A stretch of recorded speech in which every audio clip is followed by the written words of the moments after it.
మిమ్మల్ని నేను గుళ్ళో చూసా. మీరు దుర్గమ్మ కదూ? అవును నాయనా. దుర్గమ్మ, మీరు గుళ్ళో కదా ఉండాలి, మా ఇంటికి ఎందుకు వచ్చారు?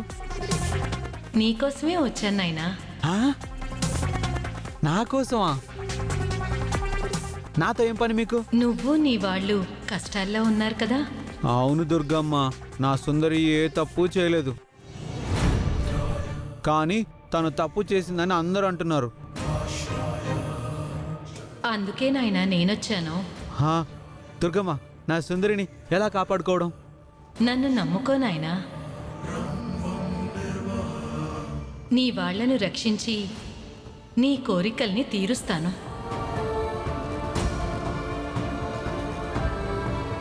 శుభం.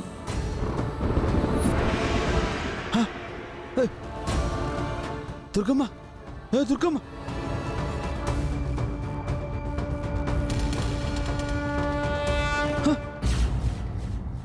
దుర్గమ్మ, దుర్గమ్మ, దుర్గమ్మ, దుర్గమ్మ, దుర్గమ్మ, దుర్గమ్మ, దుర్గమ్మ, దుర్గమ్మ, దుర్గమ్మ,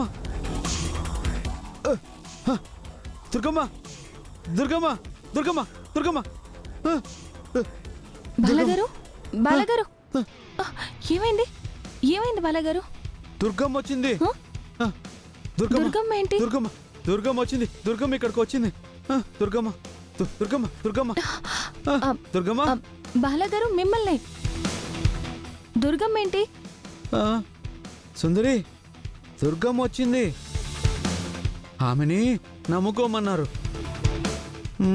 కానీ ఎలా నమ్ముకోవాలో అది చెప్పలేదు. అంతలో వెళ్ళిపోయారు. దుర్గమ్మ? దుర్గమ్మ ఎవరు బాలగారు? అదే మనం దండం పెట్టుకుని పూజ చేస్తాం కదా, ఆ దుర్గమ్మ. నా కల్లోకొచ్చి దుర్గమ్మని నమ్ముకోమని చెప్పింది.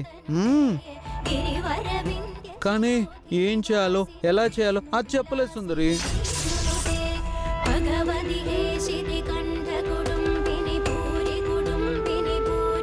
దుర్గమ్మ, అమ్మవారు. మీరెంత అదృష్టవంతులండి. స్వయాన్న ఆ దుర్గమ్మ తల్లి మీ కళ్ళలోకి వచ్చారు. సుందరి, అది కాదు. దుర్గమ్మ తల్లి కష్టాల్లో ఉన్న నాన్నని కాపాడుకోవాలంటే ఆమెని నమ్ముకోమని చెప్పి వెళ్ళిపోయింది. కానీ ఏం చేయాలో చెప్పలేదు. అమ్మవారు చెప్పరు బాలగారు. మనం ఆమెకి ఏం చేయాలో గుర్తించి ఆమెని ప్రసన్నం చేసుకోవాలి. ఓహో, అలాగా?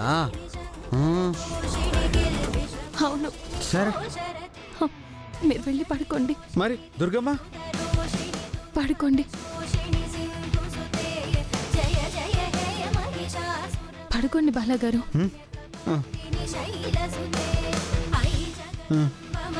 సుందరి, దుర్గమ్మ, మీరు పడుకోండి.